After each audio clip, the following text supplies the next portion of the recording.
Бүгін біз сендермен қазақтың ұлттық ойыны қол күресін ойнаймыз. Қол күресі ол адамның білек күшінде қанша күш бар екен көрсететін ойын. Ол үшін ортаға ер балдарымыз Нұриман мен Ерасылды шақырайық. Қанекей, келе ойыныздар балалар. Нұриман, кел. Кім жеңіске жетеді екен? Ол үшін келе ол Нұриман тездете ғой. Қолымызды қоямыз былай. Қанекей қойындар. Бір-бірімізбен ұстасамыз, мына қолыңды жібер. Құтта Ерасыл басылып, төмен қарай басылып.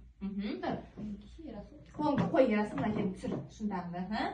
Ал Қанекей, мен 1, 2, 3 дегенде кім жеңіске жетеді екен көреке, күшімізді көп екен. Ал кеттік. 1, 2, 3. Ой, жарайсың.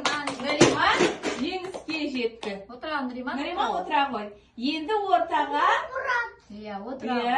отыра ғой. Енді ортаға Назар мен Дәулетті шақырамыз. Қанекей, келе ойындар. Бер жағына келе ғой Дәулет. Ал, қоямыз қолымызды. Кім жеңіске жетеді екен? 1, 2, 3. Ой, молодец, Назар жеңіске жетті. Енді жаңа бізде бірінші жеңіске жеткен Нұриман мен екінші жеңіске жеткен Назарды шақырамыз. Келе ойындар. Келе ойындар. Дәулет.